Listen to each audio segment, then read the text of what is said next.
우리 함께 그날이라고 하는 찬양을 함께 부르도록 하겠습니다.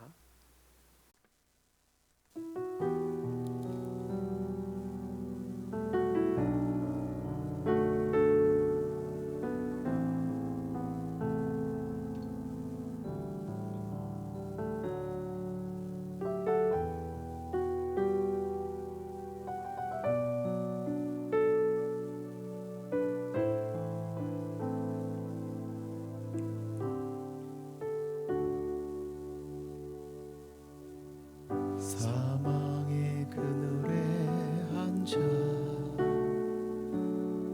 죽어가는 나의 백성들, 절망과 굶주림에 갇힌 저들은 내 마음에 오랜 슬픔, 고통의 멍에 매여 울고 있는 나의 자녀들, 나는 이제 일어나 저들의 멍에를 걷고 눈물 씻기기 원하는데, 누가 내게 부르짖어 저들을 구원케 할까?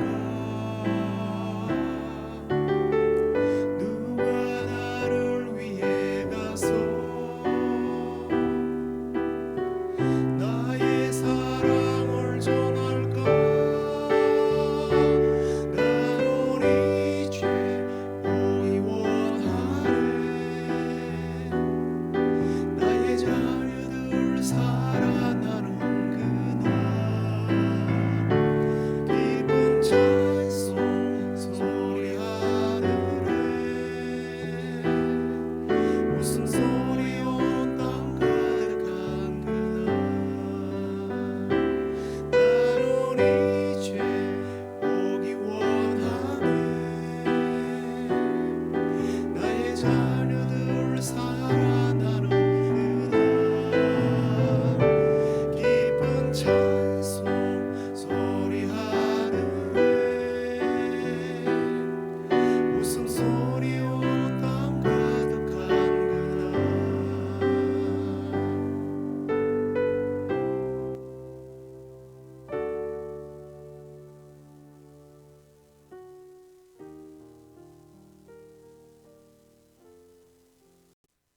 다 함께 사도신경으로 신앙 고백드리겠습니다. 전능하사 천지를 만드신 하나님 아버지를 내가 믿사오며 그 외아들 우리 주 예수 그리스도를 믿사오니 이는 성령으로 잉태하사 동정녀 마리아에게 나시고 본디오 빌라도에게 고난을 받으사 십자가에 못 박혀 죽으시고 장사한 지 사흘 만에 죽은 자 가운데서 다시 살아나시며 하늘에 오르사 전능하신 하나님 우편에 앉아 계시다가 저리로서 산자와 죽은 자를 심판하러 오시리라. 성령을 믿사오며 거룩한 공회와 성도가 서로 교통하는 것과 죄를 사하여 주시는 것과 몸이 다시 사는 것과 영원히 사는 것을 믿사옵나이다.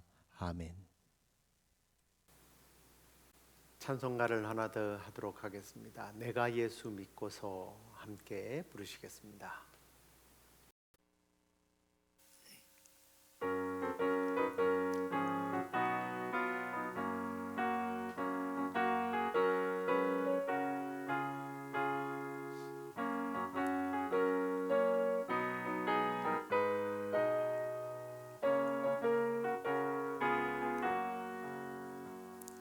내가 예수 믿고서 죄 사함 받아 나의 모든 것 다 변했네.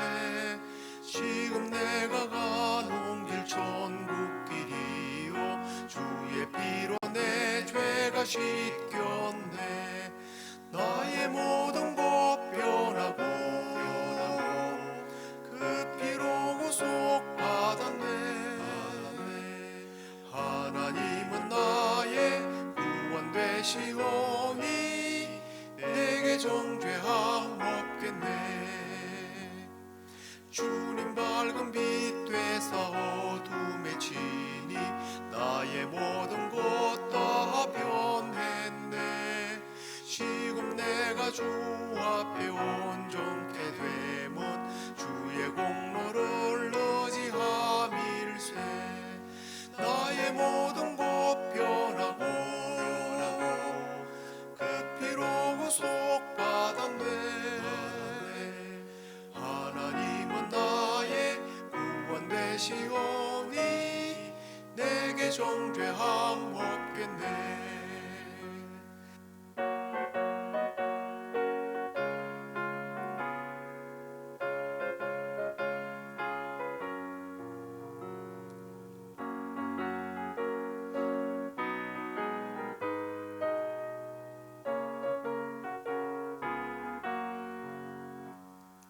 내게 성령 임하고 그 크신 사랑 나의 맘에 가득 채우며 모든 공포 내게서 물리치시니 내 맘 항상 주 아래 있겠네.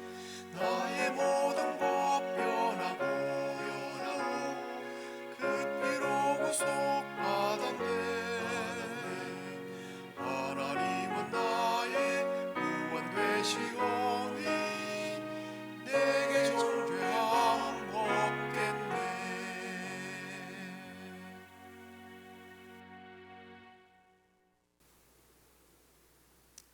하나님 말씀입니다. 로마서 10장 14절로 21절까지 말씀 같이 읽겠습니다. 그런즉 그들이 믿지 아니하는 이를 어찌 부르리요? 듣지도 못한 이를 어찌 믿으리요? 전파하는 자가 없이 어찌 들으리요? 보내심을 받지 아니하였으면 어찌 전파하리요? 기록된 바 아름답도다 좋은 소식을 전하는 자들의 발이여 함과 같으니라. 그러나 그들이 다 복음을 순종하지 아니하였도다. 이사야가 이르되 주여 우리가 전한 것을 누가 믿었나이까 하였으니 그러므로 믿음은 들음에서 나며 들음은 그리스도의 말씀으로 말미암느니라. 그러나 내가 말하노니 그들이 듣지 아니하였느냐? 그렇지 아니하니 그 소리가 온 땅에 퍼졌고 그 말씀이 땅 끝까지 이르렀도다 하였느니라. 그러나 내가 말하노니 이스라엘이 알지 못하였느냐? 먼저 모세가 이르되 내가 백성 아닌 자로서 너희를 시기하게 하며 미련한 백성으로서 너희를 노엽게 하리라 하였고, 이사야는 매우 담대하여 내가 나를 찾지 아니한 자들에게 찾음 받고 내게 묻지 아니한 자들에게 나타나노라 말하였고, 이스라엘에 대하여 이르되 순종하지 아니하고 거슬려 말하는 백성에게 내가 종일 내 손을 벌렸노라 하였느니라. 아멘.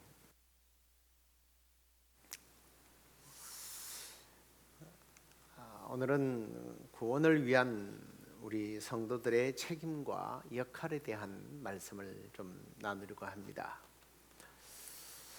우리가 예수님을 믿게 된 것은 사실 우연이 아닙니다. 누군가가 우리에게 복음을 전해 주었기 때문에 가능한 거죠. 어떤 이는 거리에서, 또 어떤 사람은 가정에서, 또 어떤 사람들은 친구를 따라 교회로 와서 복음을 듣게 됩니다. 그런데 그 복음을 누가 전하지 않았다면 우리는 아직도 죄 가운데 살고 구원받은 백성이 아니었을 겁니다. 오늘 우리가 함께 묵상할 로마서 10장 14절로 21절 말씀은 복음을 전하는 자의 책임에 대해서 아주 강하게 도전하고 있는 그런 말씀이에요. 복음을 전하는 일이 누군가의 생명을 바꾸는 일이라면 그 책임이 얼마나 막중하고 또 그 역할이 얼마나 중요한지를 깨닫게 하는 그런 말씀입니다. 바울은 오늘 본문을 통해서 복음이 전해지고 믿음에 이르기까지의 과정을 설명하며 복음이 단순한 정보가 아니라 생명을 살리는 하나님의 능력임을 말씀하고 있어요. 자, 먼저 우리가 이제 15절 말씀을 한번 예, 보겠는데요. 제가 15절은 우리가 한번 읽었기 때문에 이사야서 52장 7절 말씀을 제가 여기다 올려놨습니다. 로마서 10장 15절 말씀, 보내심을 받지 아니하면 어찌 전파리요 기록된 바 아름답도도 좋은 소식을 전하는 자들의 발이야 함과 같으니라. 이 말씀이 사실 이사야서 52장 7절 말씀을 인용한 거죠. 7절 말씀을 다시 한번 볼까요? 좋은 소식을 전하며 평안을 공포하며 복된 좋은 소식을 가져오며 구원을 공포하며 시온을 향하여 이르기를 내 하나님이 통치하신다 하는 자의 산을 넘는 발이 어찌 그리 아름다운가 라고 말씀하는데, 이 말씀은 원래 그 바벨론 포로 생활을 마치고 회복을 전하는 전령에 대한 표현입니다. 절망 가운데 있었던 이스라엘 백성들에게 자유와 회복을 선포하는 발걸음, 그 발걸음이 얼마나 반갑고 소중한가를 이렇게 묘사하고 있는 거예요. 바울이 이 말씀을 신학 교회에 또 복음 전도자들에게 그대로 적용을 하고 있습니다. 죄에 얽매여서 자유를 유린당하고 자유가 뭔지 모른 채 살아가는 인생들에게 예수 그리스도의 복음을 전하는 자의 발걸음은 그야말로 아름답다라고 하는 거예요. 누구겠습니까? 바로 우리를 말하는 거예요. 그리스도의 복음을 들고 가는 우리의 걸음이 비록 고단하고 때로는 무시당할 수도 있습니다. 그러나 하나님 보시기에는 가장 귀하고 복된 걸음이라는 거예요. 자, 그리고 이제 이 복음이 전달되는 구조에 대한 말씀을 14절부터 15절까지 말씀하는데, 바울이 복음이 어떻게 사람들에게 전달되고 믿음으로 이어지는가를 이렇게 표현을 하고 있습니다. 14절, 그런즉 그들이 믿지 아니하는 일을 어찌 부르리요 듣지도 못한 일을 어찌 믿으리요 전파하는 자가 없이 어찌 듣겠느냐. 15절입니다.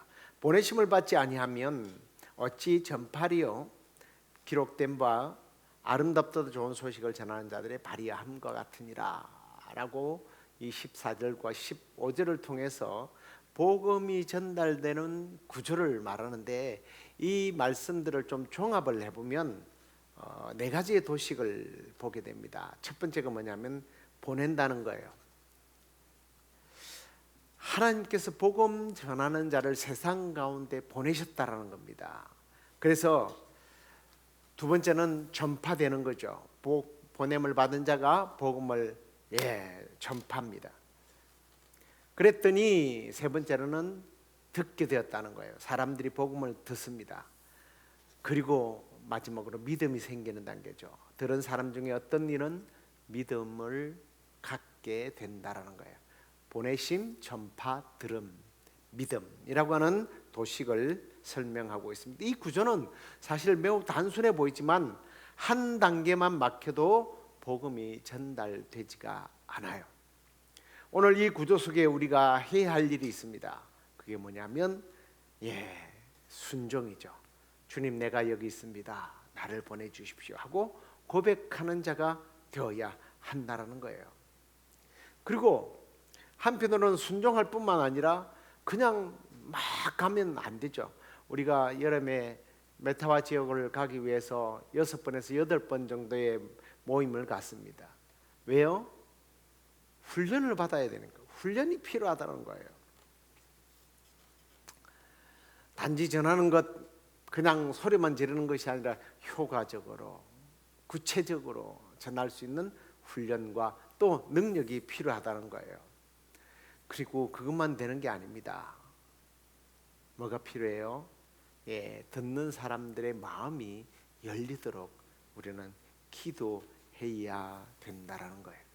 단순히 귀로 듣는 것이 아니라 그들의 마음으로, 영으로 듣도록 우리는 기도해야 합니다. 그리고 그 일을 위해서 계속적으로 지속적으로 또 자라날 수 있도록 교회 공동체가 필요하죠. 그래서 그냥 교회도 없는 곳에 막연히 가는 것이 아니라 그 지역 교회와 연관되게 연결지어서 우리가 복음을 전하는 거죠. 자, 그런데 17절에 보면 자, 믿음은 들음에서 나고 들음은 그리스도의 말씀으로 말미암는다라고 말합니다. 이 말씀대로라면 우리가 복음을 전하면 모든 사람이 들음을 통해서 믿어야 합니다. 그런데 그렇지 못한 경우들이 참 많죠. 그래서 이 말씀은 이 말씀만으로 우리가 적용하면 실망밖에 안 돼요. 하나님의 말씀이 잘못된 것 아닌가라고 오해할 수도 있습니다. 그래서 히브리서 4장 2절 말씀과 함께 병행하는 것이 좋아요. 아이고 죄송합니다. 제가 그 말씀을 안 넣었네요. 자, 히브리서 4장 2절 말씀을 보면 그들과 같이 우리도 복음 전함을 받은 자이나 들은 바 그 말씀이 그들에게 유익하지 못한 것은 듣는 자가 믿음과 결부되지 아니함이다라는 말씀이 있습니다. 예, 복음을 전했는데 어떤 이는 이것이 유익하지 않아서 믿음으로 나아가지 못한다는 말입니다. 다시 말하면 복음을 듣는 것이 반드시 믿음으로 연결되는 것이 아니다라는 거예요. 복음을 들었지만 믿지 않을 수 있다라는 겁니다. 왜 그럴까요? 마음의 밭이 준비되지 않아서 그래요. 예수님께서 마태복음 13장에 보면 씨 뿌리는 비유를 하지 않습니까? 씨는 똑같아요. 그런데 밭이 달라요. 길가, 돌밭, 가시떨기. 효과가 없습니다.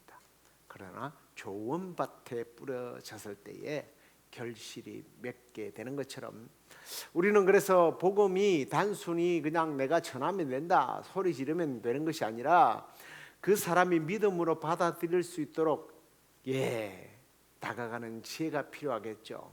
관계를 통해서, 삶의 진정성을 통해서 그 마음이 옥토가 되도록, 열릴 수 있도록, 무엇보다도 기도를 통해서 성령님께서 그 마음을 경작해 주도록 기도하고 나가야지 무턱대고 그냥 팍 던져놓고 니들 복음은 들으면서 나는 거야, 그리고 그냥 던져버리는 것이 아니더라는 거예요. 자, 그리고 이제 18절 말씀을 보면 제가 오늘 이게 죄송합니다. 18절에 그러나 내가 말하노니 그들이 듣지 아니하였느냐, 그렇지 아니하니 그 소리가 온 땅에 퍼졌고 그 말씀이 그 땅에 이르렀도다라는 말씀을 했죠. 그 소리가 온 땅에 퍼졌다. 이 표현은 시편 19편에 나오는 다윗의 시편입니다. 이건 단순한 수사학이 아니라 실제로 바울이 복음을 가지고 예루살렘으로부터 일러리곤까지 당시 세계의 중심 도로망을 따라서 복음을 전했다는 것을 말해요. 복음이 계속 전파된다는 거예요. 오늘날 우리가 전도 여행이나 선교 여행을 통해서 계속해서 온 땅에 복음을 전파해야 된다는 거예요. 사실 요즘은 시대가 참 좋아져서 직접 가지 않아도 SNS나 유튜브 같은 디지털 플랫폼을 통해서 온 땅에 복음이 전할 수 있다라는 거예요. 복음의 메시지가 결코 감춰지거나 축소되거나 숨겨져서는 안 된다는 겁니다. 복음을 계속해서 우리는 전파해야 되고 사람들에게 들려주어야 돼요. 그리고 그들의 마음이 열려지기를 우리는 기도해야 합니다.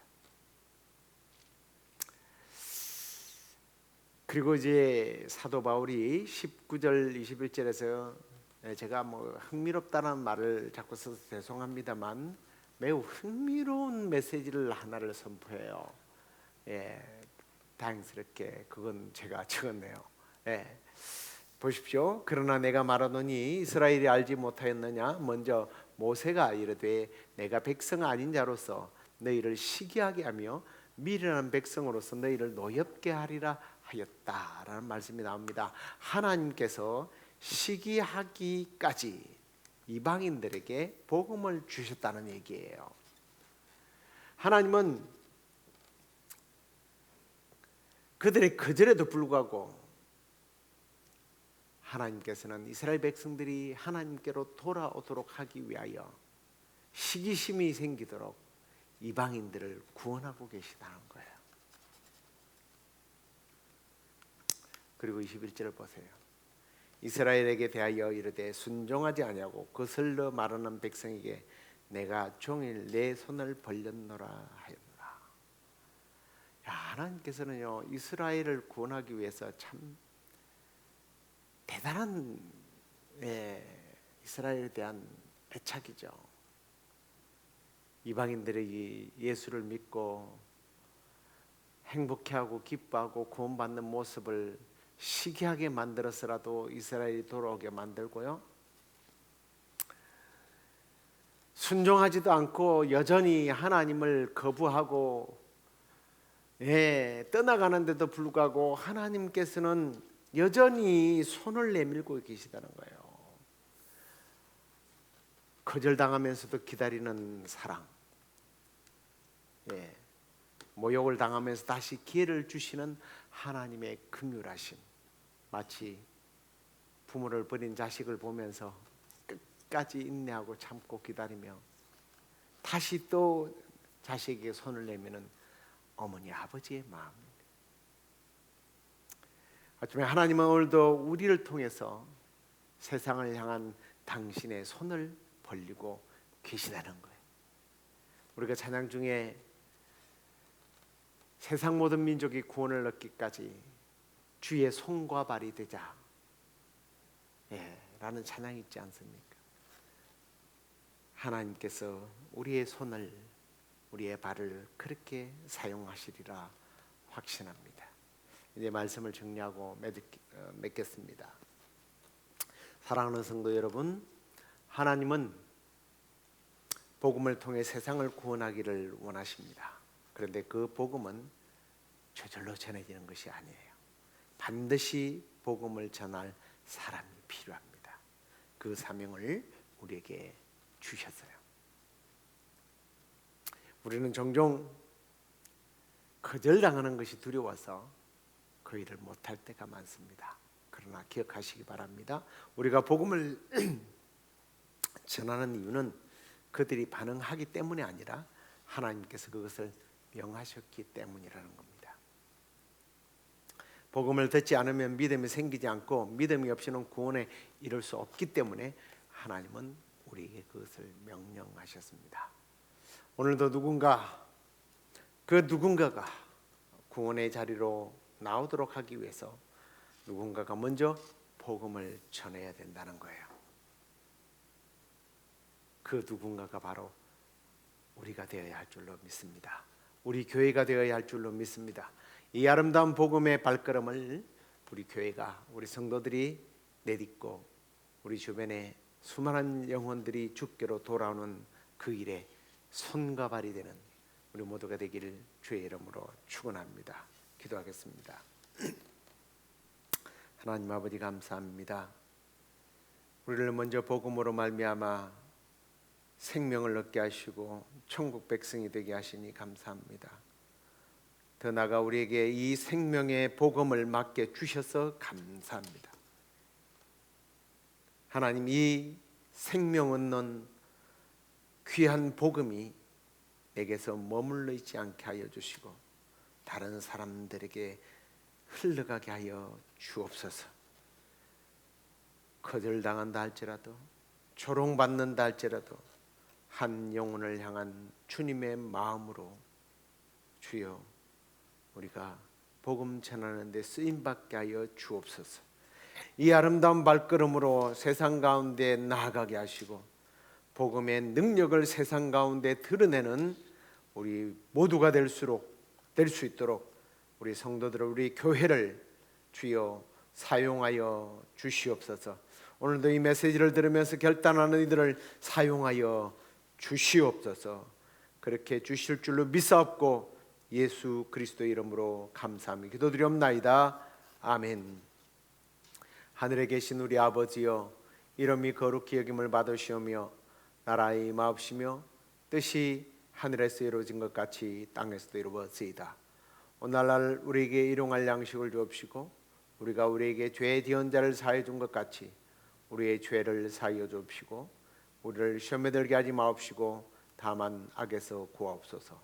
대개 나라와 권세와 영광이 아버지께 영원히 있사옵나이다. 아멘.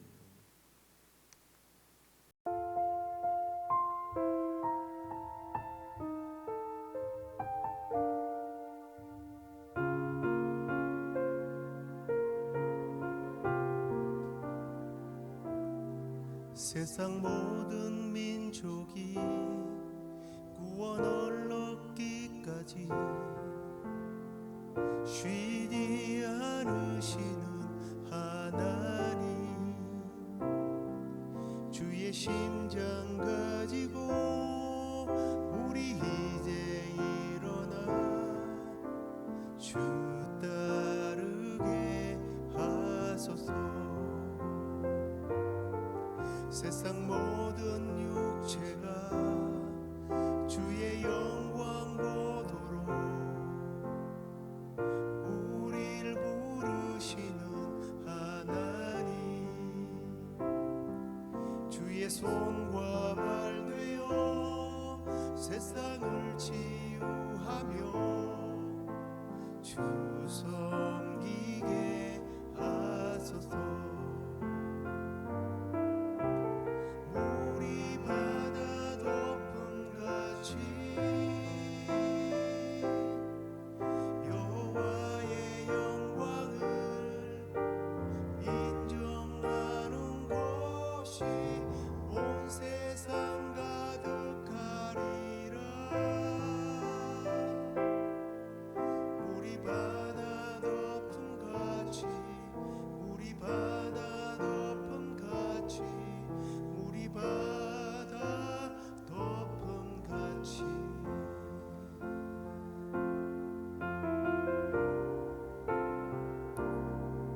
세상 모든 민족이 구원을 얻기까지 쉬지 않으시는 하나님, 주의 심장 가지고 우리 이제 일어나 주 따르게 하소서. 세상 모든 육체가 주의 영광 보도록 우리를 부르시는 하나님, 주의 손과 발 되어 세상을 치유하며 주